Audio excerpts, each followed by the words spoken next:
Well, here we are. It's already been 5 years since COVID first started. Time sure flies when you're having fun, right? But after all this time, there are still people arguing about where SARS-CoV-2, the virus that causes COVID, came from. The virus was first detected in a city called Wuhan in Hubei province in China. Some people say that the virus came from a lab that was in Wuhan. Others say that it came from live animals being sold at markets in Wuhan. These have been the two main competing ideas practically since the virus emerged. And it is important to actually answer these questions because SARS-CoV-2 is a virus that killed a confirmed about 6 million people worldwide during the first 4 years of the pandemic. And the estimated actual number of deaths reaches into about 15 million people.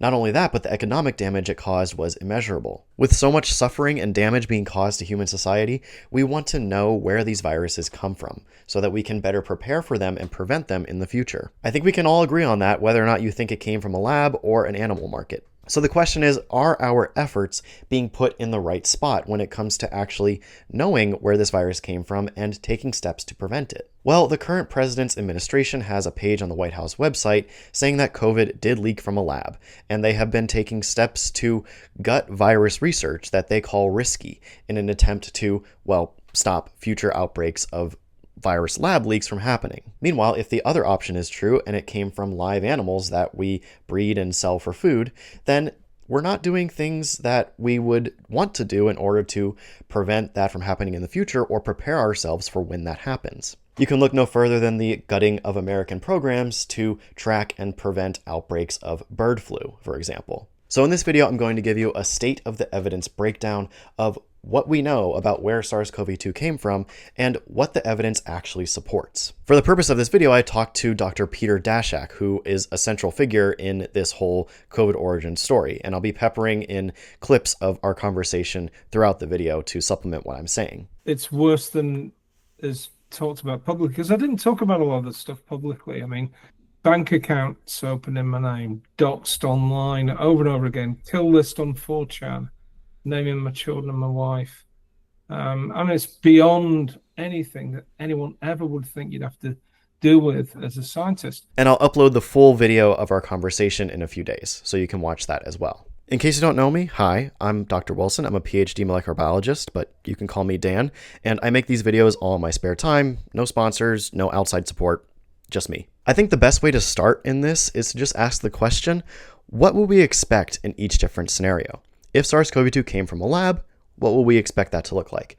And if SARS-CoV-2 came from a wild animal market, what would we expect that to look like? There are multiple examples of both of these things throughout history. So let's look at those examples and compare them to what we saw with COVID. Let's start with the example of Marburg virus. In case you don't know, Marburg is a virus that you can think of as similar to Ebola. It's very deadly and causes hemorrhagic bleeding. In 1967, multiple green monkeys were shipped from Africa to Germany, and they were shipped to multiple different labs in Germany for research purposes. Shortly afterward, at multiple of these research sites, the researchers started becoming sick with an unknown virus. Ultimately, 31 patients became extremely sick and 7 of them died. Because all of the people who got sick were researchers who directly worked with the monkeys, it was pretty easy to determine that the monkeys were the source of the virus and that the virus had in fact come from this lab work. So principle number one that we would expect to see in a lab leak scenario is we would expect to see a number of the lab workers among the first groups of people who got sick. This is something that occurs over and over again in lab leaks throughout history. Laboratory workers are always among the sick. In a practice called epidemiology, which is the study of how diseases spread and transmit throughout people, it gives a relatively straightforward path of linking the virus back to its origin source, when a lot of the people who first worked with the virus become sick. Other examples throughout history involve things like needle sticks, which has happened with dengue virus in South Korea in 2014. It happened with Zika virus infecting researchers at Pitt in 2016, and it happened to H5N1 bird flu researchers in Milwaukee in 2013. And then there's the biggest lab accident in history where a bacteria called Brucella infected about 10,000 residents in Lanzhou, China in 2019. An investigation revealed that 65 workers in a lab in that city also were infected with Brucella and suffered the the disease brucellosis. And it was uncovered that this lab was improperly sterilizing their waste gas coming out of the laboratory. This inadequate sanitation released live bacteria to the residents. And epidemiological work was able to convincingly trace the bacteria to the lab and also reveal the inadequate sanitation. Again, highlighted here is the principle that laboratory workers are among those who are sick, and epidemiological work is able to trace the infections back to the lab. One more principle that is very important to highlight here is revealed in two examples that I'm going to talk about. Number one is the outbreak of foot and mouth disease in 2007 in the UK. In case you're a parent and you just got Vietnam flashbacks, it is not hand, foot, and mouth disease that I'm talking about. I'm talking about foot and mouth disease, which is a different virus that only infects animals. In 2007 in the UK, a lab called Pitt-Bright Lab accidentally released the virus that causes foot and mouth disease into the soil, and it was carried to surrounding farms and infected animals. An investigation revealed that farms around the lab were among those first infected, and more importantly, scientists were able to sequence the virus that was causing the outbreak and see that it was an exact match to the virus that was held at Pitt-Bright Lab, convincingly implicating the lab in the outbreak. So to recap, there are two big principles that we would expect to see in a lab leak scenario. We would expect to see laboratory workers being among the sick, or at least among the first infected. And we would expect epidemiological work to be able to trace those cases back to the lab in some way. The second is that we would expect the virus to match something that was being held at the lab. If it came from the laboratory and the laboratory was holding samples of that virus, then we should be able to sequence the virus that leaked and match it back to the one being held in the lab. Now keep those principles in mind as we move on to what we expect to see in a wild animal market scenario. Now it's important to know that every single virus that infects humans originally came from animals. Now this is extremely common in the animal kingdom. Species that are similar to each other will carry viruses that are similar to each other, but those viruses that are similar can also be significantly different, and sometimes they can swap viruses if they live in close proximity to each other in their natural habitats. Humans, when we disrupt natural habitats or we decide to raise animals ourselves and put ourselves in close contact with them, we offer opportunities for viruses to swap and jump from species to species. I mean, look at HIV, I found that to be really bizarre back in the 80s that there's this chimpanzee virus that's now spreading globally in people. It came from chimpanzees in Central West Africa. Mm-hmm. How does that then become a major impact on people in cities around the world? And even locally where we are, Lyme disease, it's a zoonotic disease. Mm-hmm. So these things are out there, they emerge regularly, and we seem back in the 80s and 90s we seem to just be seeing more and more of them and not being able to do anything about it. And the idea was find out where they come from, find out what causes it, and do something about it. And that's still what we need to do. This history is very rich and interesting, and I highly recommend, if you want to learn more about it, you read books like Spillover by David Quammen or The Coming Plague by Laurie Garrett. Both of these books talk about the human story of several viruses throughout history that have jumped from animals to humans and caused disease in humans. But the one example I'm going to focus on here is the one that I think is by far the most relevant, and that is the emergence of SARS-1. SARS-CoV-1, or SARS-1, is the virus that causes SARS, severe acute respiratory syndrome. It is also a coronavirus that emerged in China. Yeah, because China was the source of, from the scientific point of view, previous emerging diseases had originated in China, like H5N1 influenza, SARS, and others. And there's this regular cycle of new influenza strains that seem to come from Southeast Asia, China. So we went out there looking to see if we could understand where SARS came from, the real reservoir for SARS, the wildlife reservoir, and then are there any others out there that could potentially emerge in the future? Because if you remember SARS, it emerged, first cases were in wildlife markets in South China. Those markets were still open. They were still selling this diverse array of animals, and they were now being farmed on an industrial scale. So the drivers were still there. We wanted to know, are the pathogens still out there in the wild that could emerge in the future? And they were, and they are. For SARS-1, here's the story. In late 2002, cases of atypical pneumonia began appearing in Guangdong province in China. The case number gradually grew until in March of 2003, the WHO announced an emergency. Then in May of 2003, 7 months after the first case of SARS was detected, researchers began sampling animals in live animal markets that were being sold as food. This was prompted by epidemiological work that revealed that patients with SARS were more likely to live near live animal markets than people who don't. In addition to this, 39% of the first cases were food handlers directly working with animals. So thanks to some epidemiological detective work, they began sampling the animals at the markets and they found a virus that was previously unknown, and they named it SARS-1. Again, this was a coronavirus, a virus that's in the same family as SARS-CoV-2. About halfway through 2003, the SARS outbreak was contained. And after this outbreak, more detective work and sampling took place. And scientists were able to find that, yes, this virus did come from palm civets, a type of animal that is sold in markets in this area of the world. These animals are kept alive in markets and alongside lots of other different species of animals that are also sold for the same purpose. These animals can be shipped to these markets in cities from farmland far away. And on that farmland, these animals can interact with other species and obtain their viruses. Furthermore, while in the market, these animals are often caged and stacked on top of each other, so that animals in cages higher up are essentially sharing fluids with the animals in cages lower down. You know, again, a perfect place on a cold, wet day with cages blocking you as you walk past. You would have made contact with animals with the feces. Mm-hmm. You would have been walking through sludge of guts and blood and feces and urine, just like every other wild animal market I've been to in China or Southeast Asia.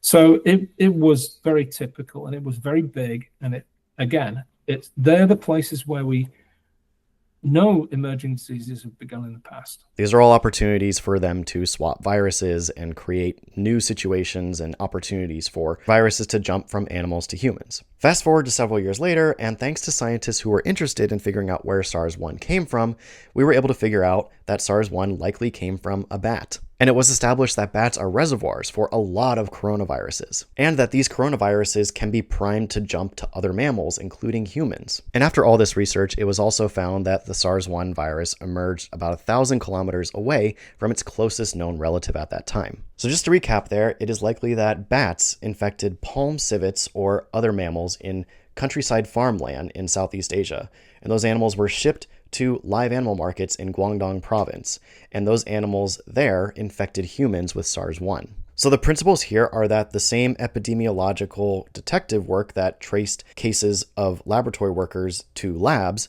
was able to trace these cases of unknown virus to animal markets. Also, the virus looked nothing like what we knew to have existed, and it was found in animals at that market. So those are the basic principles around these two scenarios and what we would expect to see in each of them.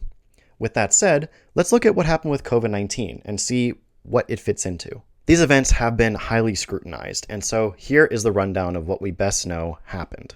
On December 27th, a couple that was sick with flu-like symptoms reported to the Hubei Province Hospital of Integrated Chinese and Western Medicine. They both got CT scans, and both of their scans showed unusual lesions in their lungs, and the doctors couldn't immediately diagnose what was causing it. They tested negative for flu and other viruses that typically cause these kinds of symptoms. Interestingly, this couple also had a son who did not have symptoms, but the doctor treating them insisted that he also get a CT scan, and his lungs showed the same unusual lesions, and yet he had no symptoms, which was very disturbing for these doctors that were treating them. As far as we know, these first 3 patients that showed up to this hospital and first presented with these unusual symptoms had no connection to the Huanan seafood market. However, over the next 2 days, 3 more patients with the same symptoms would all come into the same hospital. All 3 of these people worked at the Huanan seafood market, which is the live animal market that is implicated in COVID's emergence. Meanwhile, on December 18th, 2019, in Wuhan Central Hospital, a 65-year-old delivery man for the market with unexplained pneumonia arrived at the hospital. At the time, it was unknown that he was a delivery person for the market. That was on December 18th, 2019. By December 28th, 2019, the Wuhan Central Hospital had identified a total of 7 cases, 4 of which turned out to be linked directly to the market. Doctors at the Hubei Province Hospital were so worried by these cases that they convened a meeting of 10 experts who all reported to the Chinese CDC that they were seeing unusual cases of pneumonia. After putting out a notice to other hospitals in the area, more cases started to show up. And then on December 29th, 2019, an investigation into the Huanan seafood market was initiated, because by this time, 53% of the first set of COVID patients reported links to the market. Now, this was before SARS-CoV-2 had even been isolated and identified, and way before anybody knew just how big of an event this was about to be. Now, something to remember here is that not every person with COVID at this time is going to get discovered. These are only people who were sick enough to seek treatment at a hospital. It's estimated that about 7% of COVID cases lead to hospitalization. So at this time, there were probably a lot of infections that were going unnoticed or undiagnosed. And yet, despite that, 53% of these early cases showing up to hospitals had links to the market. That's why after the Chinese CDC were alerted to this and they released notices about it, a link was made to the Huanan seafood market specifically. As a result, on January 1st, the market was shut down, everything was sanitized, and the animals were offed. And unfortunately, no samples of these animals were taken before they were sent to live on a farm. So very importantly, and very much unlike SARS-1, we don't have open, active animal markets suspected of harboring the virus in question that we can go and test animals at. We do have some data, and I'll get into that later, but we don't have the key piece that would have made this much easier to figure out like we had with SARS-1. Now, after the market was closed, things started to happen really fast. Hospitals in Hubei province began being overwhelmed by patients with pneumonia of unknown origin. And it wasn't until this situation was investigated in retrospect that we had a more complete picture of what actually happened. I mentioned that 53% of the first set of COVID patients that went to the hospital had direct links to the market. And I mention that because this was all before the Huanan seafood market was really implicated as a source of the virus or of this outbreak. That means before any politics, any hysteria, any bias, the market was implicated extremely strongly by the doctors who were first seeing these patients. When we look at the entire retrospective report, it is revealed that there were other patients that were not part of this first set before the market was implicated. And when we look at those numbers as a whole, we see that about 33% of the first 168 cases had links to the market. So much of this eerily echoes the outbreak of SARS-1 in 2002-2003, and this number is also part of that. Because remember, among the first set of SARS-1 patients, 39% of them had direct links to animal food markets. So right from the start, the outbreak of SARS-CoV-2 fits really, really well with the live animal market scenario, and it does not go along well with a lab leak scenario. But this story is just getting started. Not long after SARS-CoV-2 first started hitting American headlines and worries about it started increasing, the idea was suggested that it came from the Wuhan Institute of Virology, which is a virology lab in Wuhan that specializes in working with coronaviruses. Now, to many people, this was understandably a very attractive coincidence. But I do think it's important to point out that there were several other labs in several other Chinese cities that could have also been blamed for the emergence of SARS-CoV-2 had the outbreak started in any of those cities. So the coincidence argument could have been used in several other Chinese cities had it happened that way. And that makes this whole coincidence argument much, much weaker. Nevertheless, back then and still today, this coincidence of it being associated with the Wuhan Institute of Virology still concerns a lot of people. Early on, it even worried a lot of virologists because at the time they thought, well, maybe it did come from there. This is really concerning, and we want to know if it did come from there. So let's make an earnest effort to investigate. And that's what the scientific community did to the best of their ability. But it's important to also take a step back and remember our two principles that we would expect to see had this actually leaked from a lab. We would expect to see laboratory workers being epidemiologically linked to the outbreak. At one point, there were rumors that Wuhan Institute of Virology workers fell ill in November of 2019 with flu-like symptoms. But remember, it's November, which is flu season for the Northern Hemisphere, which China is in. So the fact that these lab workers had flu-like symptoms is not on its own shocking. What's important is to determine whether or not it was caused by SARS-CoV-2. These three workers that these rumors focus on all went to the hospital. And something to know about Wuhan is that it has a very robust infectious disease surveillance system. Because after SARS-1, a lot of Chinese CDC programs were put in place to detect things like unknown pneumonias and diagnose early infections of unknown coronaviruses. This strategy to identify unknown pneumonia cases was actually designed with CDC, with the WHO, with Western countries advising them. And they set up a series of hospitals that were sentinels for if SARS re-emerged. And, it worked. So if all three of these workers went to the hospital and none of them had unusual symptoms or had pneumonia of an unknown cause, then that kind of suggests that they just didn't have SARS-CoV-2. Remember, this same hospital system that these workers would have gone to were the ones that identified SARS-CoV-2 in the first place as unusual pneumonia. So the idea that all three of these workers failed to be identified as cases of SARS-CoV-2 and none of their colleagues were also identified in the subsequent weeks paints a picture that the Wuhan Institute of Virology was not part of that first epidemiological wave of COVID cases. So if we can't link cases among the initial outbreak of SARS-CoV-2 to the Wuhan Institute of Virology, can we look at the virus and trace it back to the lab, the other principle that we would expect to see in a lab leak scenario? When SARS-CoV-2 was first isolated, its RNA genome was very quickly sequenced and published for the world to see. Scientists all over the world could access these sequences in a database and start studying it. And that's exactly what scientists started doing.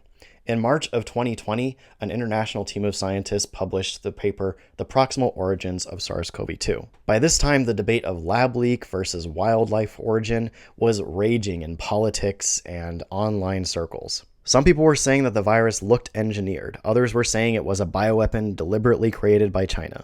Other early ideas were that it came from snakes sold in the market, or bats, or pangolins. The researchers who wrote this paper include seasoned coronavirus researchers, and they looked at the SARS-CoV-2 genome in order to narrow down all of these options into what they think might have happened with SARS-CoV-2. Ultimately, the researchers concluded that the virus did not look like it was deliberately engineered. They looked at the virus's closest known relatives and everything they knew about coronavirus biology and concluded there's nothing in the genome that could not have arisen on its own from nature. However, they did not rule out that this could have been an accidental lab leak of researchers culturing the virus at the Wuhan Institute of Virology. This paper obviously caused a huge uproar in the people who thought that lab leak was the most favored option. And to this day, people seem fixated on this paper. But that fixation is kind of weird to me because the paper does not rule out the possibility of a lab leak. They just say that it's unlikely and not necessary to explain everything we see. There's also a lot of hoopla and fixation around the conversations that happened between these scientists before this paper was published. I get that it might have a secret, closed-door mystery quality to it, but it's really not that interesting. It's just scientists meeting together to discuss a topic that is very pressing and important, and a lot of opinions going into those meetings, and more educated and focused opinions coming out of them.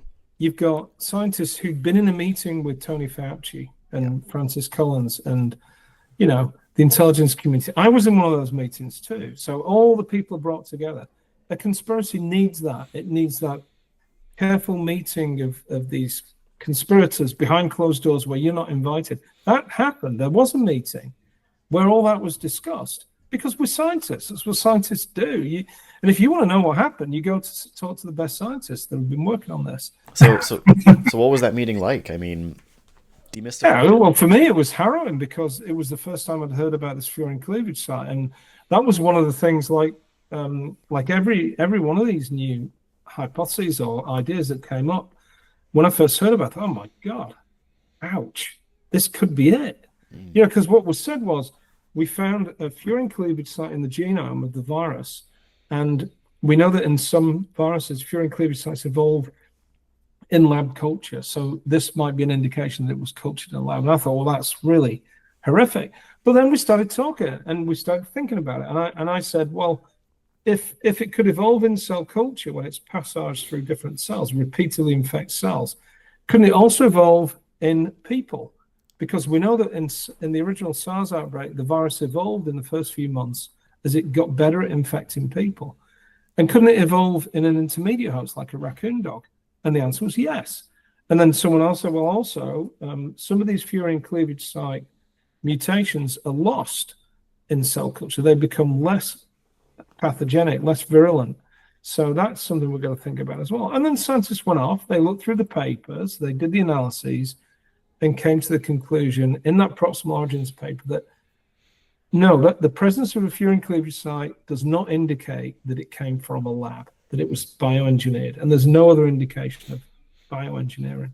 But pushing through all that hullabaloo and looking just at the facts, can we trace SARS-CoV-2 back to the lab using its genome in any way? Proponents of the lab leak scenario will say yes, and they'll often bring up a grant proposal called Diffuse. This was a grant proposal authored by multiple scientists, including US and Chinese scientists, which proposed looking into coronavirus origins. Essentially, they wanted to go out into the wild and look for coronaviruses that exist naturally in animals, then take those coronaviruses back to the lab and ask, can these coronaviruses infect humans? The stated goal of the work was to simply look at and characterize what is already out there in nature and give us a better chance of knowing what we're up against whenever another coronavirus jumps to humans. I mean, we did a sort of very rough calculation of how many unknown viruses there are on the planet in wildlife. You have this huge diversity of wildlife. Each of them carry different viruses. Some of them we know about, most of them we don't. You end up with a few 100,000 potential future emerging diseases that could affect people, viruses. That's pretty shocking. And you know, the good news is we know why they happen, and we knew roughly where those species live. And so if you can try and reduce contact between humans and wildlife in those regions, you can maybe do something about it. At the very least, catalog the threat. This proposal was ultimately not funded by DARPA, but lab leak proponents will say that this grant proposal outlined the blueprint for how to make SARS-CoV-2. But is that true? What work were they actually talking about here, and would what this grant proposed to produce actually be SARS-CoV-2? Would it match? The simple answer is no. That's because the kind of work that they were proposing on doing was going to be in SARS backbone viruses. What exactly do I mean? Well, in order to more safely study these viruses that are from the wild and we know nothing about, the scientists were going to enlist the help of SARS-like viruses that were serving as backbones. These are essentially long pieces of DNA that encode the genomes of SARS-like viruses. These are viruses that are more akin to SARS than SARS-CoV-2. There was one that they got in culture early on called WIV1. And this idea of taking the protein from a new virus that we'd found that we think might be potentially able to infect humans, putting it into WIV1 and saying, can that virus now infect cells in the lab, or can it bind to cells? It's actually a reduction in risk because you're not isolating multiple viruses and culturing them up in big numbers, which is where lab leaks have happened. You're taking just one virus and you're inserting different proteins into it. And it also solves that problem that these things are hard to culture. And it's done in a very careful, contained environment with a handful of people who are real experts under good biosafety conditions.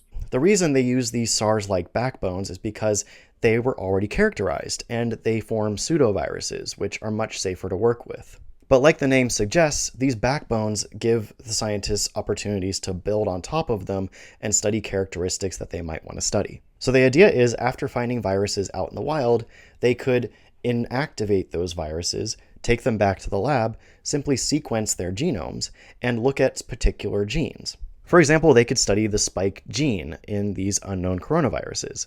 The spike gene codes for the spike protein, which forms that shell around the coronavirus. These are also the proteins that the virus uses to attach to and infect cells. Not all spike proteins are compatible with every species of mammal. So, for example, one coronavirus with one spike protein might be able to infect, say, bats, but not humans. But with these backbones, they could use genetic engineering tools and simply pop out the spike gene in the backbone and swap in the spike gene from this newly sequenced genome that they found from a coronavirus out in the wild.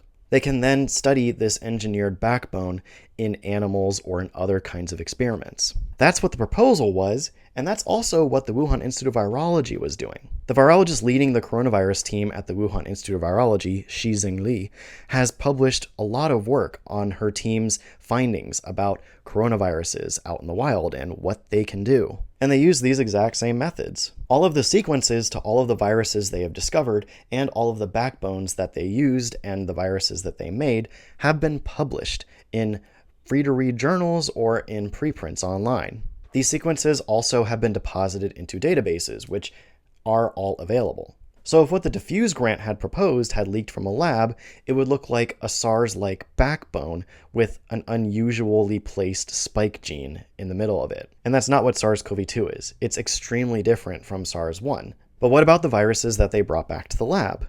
Well, the lead virologist of the coronavirus team at the Wuhan Institute of Virology at that time, Shizheng Li, has published all of their research in free-to-read journals. They have published the sequences of all of the viruses they have found. They have published their findings about the viruses that they have found. And if you search all of those viruses' genomes, which are in databases that are accessible to people all over the world, then you don't find anything that looks like SARS-CoV-2. And if you remember, I think Zhengli Xu, the person who ran the lab who was doing all this background virus work, she famously said to a journalist, Jane Chu, on the way back to the lab, she was frantically going through her lab notes to say, is this new virus, could it be one of ours that got out? Of course you check that. And what she found was that no, there were no viruses in the work that they'd done that were anything similar. So no matter how you look at it, with all of the information that we know about, you cannot trace the SARS-CoV-2 virus back to the Wuhan Institute of Virology, not through its genome and not through epidemiology. But when it comes to the SARS-CoV-2 genome, proponents of the lab leak scenario will often point to a feature of the genome, which is the furin cleavage site. Furin cleavage site is what it sounds like. It's a site that is cleaved by a protein called furin. When you compare SARS-CoV-2's genome to its closest known relatives, it looks like part of this furin cleavage site was inserted into the genome. Now, when we say insertion, people often will think that that's artificial, but insertions in the natural world of genomics happen all the time. It's one of the types of mutations that can happen to your genome just on its own. A lot of study has gone into the SARS-CoV-2 genome, and when we look at it compared to its closest relatives, we see that in some of its closest relatives, a furin cleavage site is actually almost already formed. For example, in this coronavirus, RMYNO2, it's very close to a furin cleavage site already. And with the amount of mixing and recombination that coronaviruses naturally do among themselves in the wild, it is nowhere near unthinkable that this could have just happened out in the wild. But it's also been observed that these furin cleavage sites can form after passing coronaviruses through cells in the lab. So it's really easy to believe a scenario where a recent ancestor of SARS-CoV-2 made its way from a bat to a human and on the way developed a furin cleavage site, whether in an intermediary host or in a human itself. Again, it would really have helped if we were able to have sampled those animals in the Huanan seafood market before they were all sent away. But we don't have that. And so we have to work with what we have. And what we have keeps pointing us to a live animal market as the origin. So contrary to what the White House website on the COVID origin says, nothing in the SARS-CoV-2 genome could not have been produced naturally. And conveniently, we're going to get to number 2 on this website's claims next, because the investigation of SARS-CoV-2's genome and its epidemiology didn't stop after the Proximal origins paper, like I said earlier. There have been a lot more research into the origins of this virus. Because while we don't have samples from the animals at the market, we do have samples from just the market itself. These were samples taken from the stalls where the animals were sold, physical places in the market. And these samples do have SARS-CoV-2 in them. So by studying the genomes of SARS-CoV-2 viruses found in the market from these samples, we can get an idea of what the genomic diversity looked like at the very early stages of the outbreak. And one really interesting thing that is gleaned from these data is that there were 2 lineages in the early stages of the COVID outbreak, Lineage A and Lineage B. These 2 lineages are different enough that scientists think that they came from 2 separate introductions of the virus to the human population. And they were both found in those environmental samples in the market. So 2 different lineages from two separate spillover events from an animal to a human were found in the market in those very early days of the outbreak. Now, in a lab leak scenario, this is really, really hard to reconcile. That means that if it leaked from a lab, the virus would have had to have gone from the lab 7.5 miles across the Yangtze River to the animal market, the largest live animal market in Wuhan, and have emerged there while escaping detection epidemiologically from the Wuhan Institute of Virology. It's just honestly very hard to imagine a scenario where that makes sense. So if you look at this coincidence that it emerged in Wuhan and the labs there, well, yeah, the labs there, but there's also a giant market right there. Almost all of the early cases were people who were in that market. They either worked there or they visited and bought animals there. This market it's called the Huanan seafood market, but it's not a seafood market solely. It also sells wildlife. People knew that in China. The investigation into the early cases stated publicly, they published the data and said the first something like 38, 40 cases, most of them were associated with this market. And the market is known to have wildlife in it. It's an animal market. So that's exactly what happened with SARS. Now, the lab is further away, quite a distance from this epicenter in the Huanan seafood market. So that instantly tells you, well, okay, yes, there's a lab there, but it's working with viruses under containment. The first case is if they'd emerged in that lab, if there was a lab leak, it would be people who worked in the lab or their families. And that wasn't what was happening. What was happening was people who worked in the wildlife market and their families were getting infected. So that straight away tells you need to focus on that and understand what the risk is there. Lab leak proponents will try to say that the market was not the epicenter, that it was just an amplifying event for the COVID outbreak, and that's where we noticed it, but it really came from the lab. But again, if that's true, then why do no epidemiological signs point back to the lab? And why did it pick the market, the one place where we would expect a wildlife zoonotic outbreak to happen, to amplify, and not one of the other congregating or crowded areas in Wuhan, a city of 10 million people? Now, I know that there are some lab leak proponents who will still insist that it was an amplifying event in the market and not the origin, and they will point to evidence such as SARS-CoV-2 jumping from humans back to animals and then back to humans. And they'll say that possibly SARS-CoV-2 leaked from the lab, spilled back into animals being sold in the market, and then amplified and spread back into humans. But again, that scenario just requires a lot of extra steps.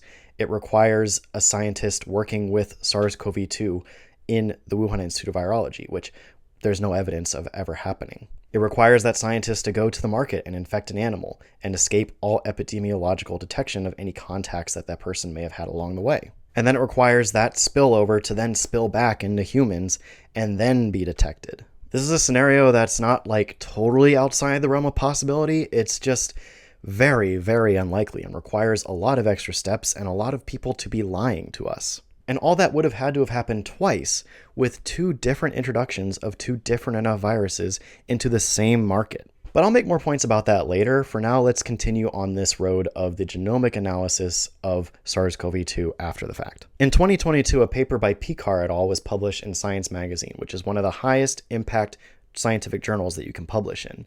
And basically, the conclusions of this molecular genetic analysis of SARS-CoV-2 sequences found in those environmental samples in those early days of the outbreak concludes that Lineage A and Lineage B did in fact happen with two separate introductions into the population. And they made this conclusion with a confidence of 97%, meaning that there was about a 3% chance in their analysis that the introduction happened with just one spillover event.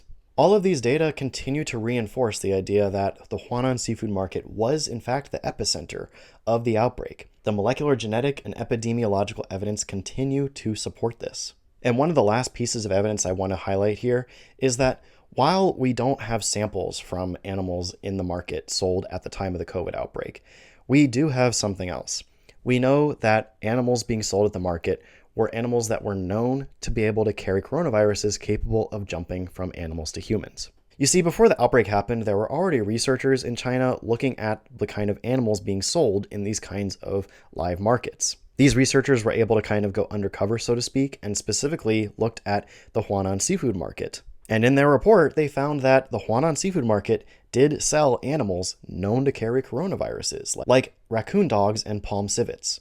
They also had data that we looked at of where the animals were coming from, and these animals were being shipped into Wuhan from 1,000 miles away almost. They were coming from Yunnan province, from wildlife farms, from Guangxi and Guangdong province, which is where the nearest relatives of SARS-CoV-2 had been found in bats. So for me, when we got that information on the WHO team, that to me was, well, this is so absolutely crystal clear. It's as convincing as the evidence for SARS, as for any other emerging disease. So all of the pieces for an outbreak to naturally happen in the Huanan seafood market were there, and all of the epidemiological and molecular genetic evidence continues to point to the market and not to the lab. So what do we really have here at the end of the day?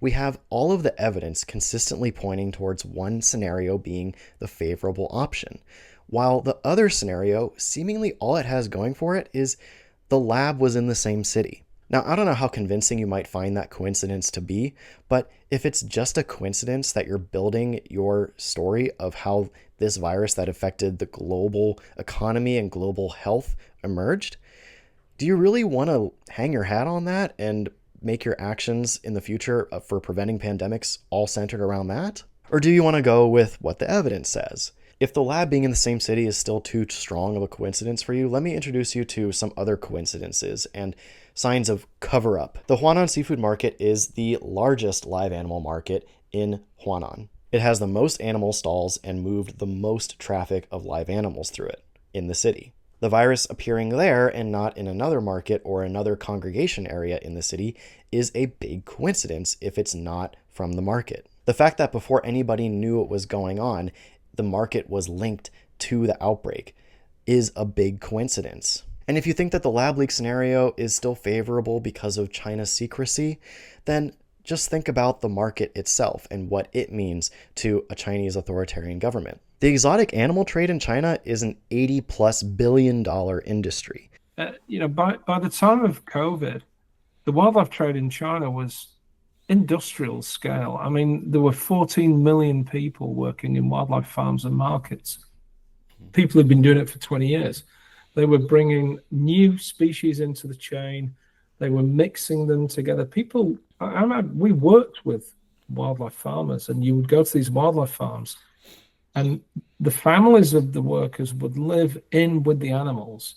So you've got children running around, you've got thousands of animals of types that carry coronaviruses. So this is a perfect mixing vessel for new viruses to emerge. This involves mostly the trading of fur, but also animals for the purposes of consumption. After SARS-1, China did not want the image of being associated with the outbreak of a deadly coronavirus again. And you better believe an authoritarian state does not want an $80 billion industry getting disrupted because of some pesky virus. So when an outbreak of pneumonia of unknown cause is linked to an animal market in an unbiased way in those early days of the COVID outbreak, and then on January 1st, the market is shut down and all the animals are removed without sampling them, that's arguably the biggest and most blatant example of a cover-up in this whole story. So just to make it abundantly clear, if you're thinking about this objectively, all of the lines of evidence point directly to the market as the source of SARS-CoV-2's outbreak. In addition, the arguments made for the lab leak scenario with coincidence and Chinese secrecy can also be made for the wild market scenario. I really think that, unfortunately, we end up with this sort of two competing narratives. One's real with evidence that scientists are saying, yeah, we're following these lines of evidence and it looks like this is it. The other, it's just a narrative. It's a spy novel. And it's nothing more, unfortunately. So the lab leak scenario really has nothing but coincidence and maybe they're lying going for it. That's not strong enough. And yet that's what a lot of Americans and unfortunately our current administration is going for. Why? Because, well, politics. Politics is all about optics, and that goes for everybody, including America and China. China did not want to look bad for being the cause of a new outbreak that affected the entire global economy and the health of the world because of their $80 billion exotic animal trade industry. So of course China is going to do something like shut down the market right away, sweep it under the rug, and hope nothing big comes of it. And that's not what happened. But of course, on the other side, America's leaders are not going to want to look bad because a virus that originated in China is now affecting the lives of their citizens. So in the case of the current administration, instead of dealing with the COVID pandemic in a reasonable, holistic way, where all the states come together to make a plan and deal with it as best we can, they called it the China virus and shunted blame to China over and over again and said, it's not our fault. China even made it. It's from their lab. And the same goes for the Biden administration. They wanted to pretend that the vaccines were going to solve all the problems, and they wanted to keep pushing for that reality, when in reality, we needed vaccines plus other solutions to solve the COVID pandemic. And unfortunately, in the lab leak scenario, all of this political rhetoric and aggression towards China as having leaked it from a lab has made Chinese authorities not interested in cooperating with anybody else for an investigation into where SARS-CoV-2 might have exactly come from. They will all say that more sampling is needed in farmlands in China's countryside, and current investigations into animals currently still being sold in these markets. But nothing like that is really happening, and this administration seems not interested in making it happen. And we did it. It was a successful trip in that sense, in that we identified the most likely pathway. We got new data from China and made it public, and we set some goals for future research. Didn't happen because of the politics. There's never been another trip. The group was disbanded and reformed as a new group that hasn't been able to get there. And I wonder, if that will ever be done. Instead, they blame gain-of-function research and scientists in general for this kind of thing. And that's because when science, our objective method of looking at reality through empirical experimentation, observation, and repetition of tests, is doubted, then it's much easier for the authoritarian regime to insert whatever ideological beliefs they want you to accept. And I don't mean that doubting evidence or discoveries made by science is bad. You can doubt them, but you have to counter it with more science. You have to counter it with other experimentation and other observation, and not just insert ideology or a headline you read once. And I encourage you to do the work to better yourself, to take the time to be thoughtful and think critically, and be bold enough to acknowledge the truth no matter what it is. I really hope that you found this video useful in some way, and I hope that you share it with your friends or family who are thinking about this topic. Because how prepared we are to face the next pandemic, and there will be another pandemic somewhere down the line, is going to depend on the will of the people and our politicians and how much we want to put our efforts into the right avenues. And if we're misinformed and uninformed, then that's not going to happen. And the next pandemic might be worse. Do you want to do lockdowns again? I don't. Shout out to y'all who do lockdowns with kids, because I got 2 kids right now and I could not imagine it. But seriously, please do your best to stay informed and try to inform others too. And all the links to all the science that I talk about in this video are in the description below to help you do just that. All right, that's it for this video. Again, if you want to check out my full interview with Dr. Peter Daszak, that should be up in a couple of days. Anyway, I'll see you in the next video, whenever that'll be.